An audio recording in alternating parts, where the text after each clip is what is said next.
Terima kasih, Yang Pertua. Yang Bapak Menteri, jawapan tadi agak memeranjakkan.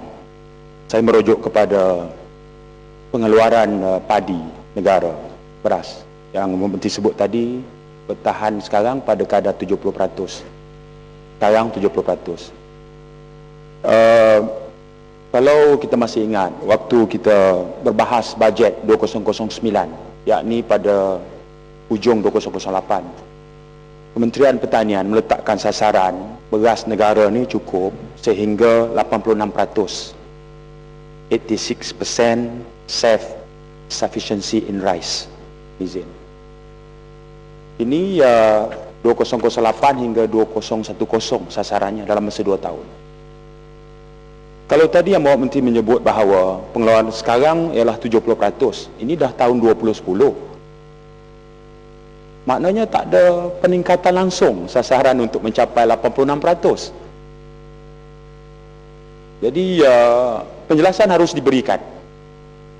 Bilion kita gunakan untuk pengairan, khidmat pengembangan pertanian, penyelidikan, benih, peruntukan kepada agensi yang terbabit.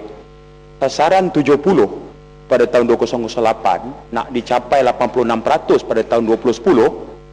Dan sekarang kita berada tahun 2010, yang Bapak Menteri bagi jawapan tadi, pengeluaran kita baru 70% sekarang. Tak ada peningkatan. Apa jadi sebenarnya?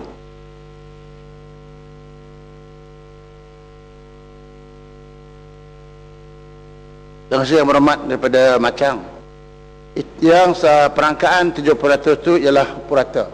Tapi kalau Yang Berhormat nak lebih terperinci mengenai peningkatan beras Yang Berhormat bangkitkan tadi, saya nak nyatakan di sini daripada nilai pengeluaran. Tahun 2007 kita keluarkan 3,551 tan metrik. Yang tahun 2008 dia meningkat kepada 3,714,000 tan metrik. Tahun 2008 dia meningkat 3,893,000 metrik tan. Jadi menunjukkan bahawa peningkatan ini daripada segi bilangan yang kita kira memang ada peningkatannya. Tetapi kalau segi peratus yang Berhormat menyatakan tadi, 70% yang saya menyatakan sehingga tahun 2010.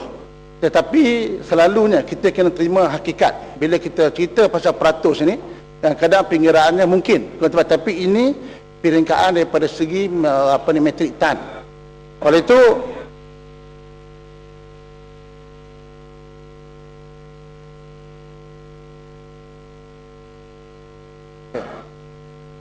kemudian Yang Berhormat,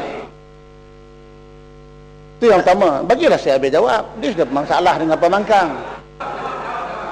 Itu saya cerita daripada segi ialah daripada segi penambahan. Yang kedua, jangan lupa dalam masa kita membuat penambahan pengeluaran beras, kita juga mengalami penambahan penduduk.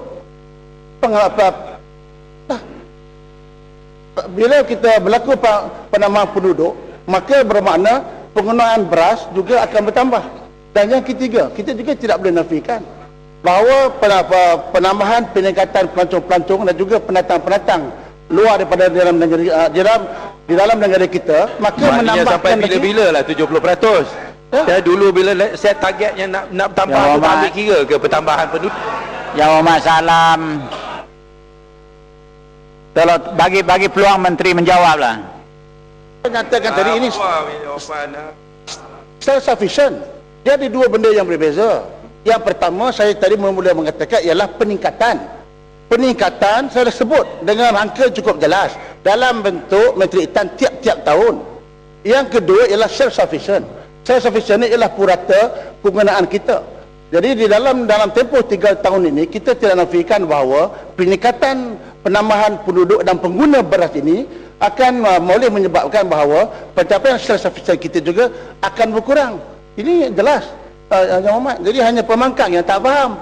Berputar-putar belit, tambah salam. Tak lagi dah tak faham. Itulah salam kena kantung sebab disiplin dia tak tinggi. Yang Berhormat, tak payah.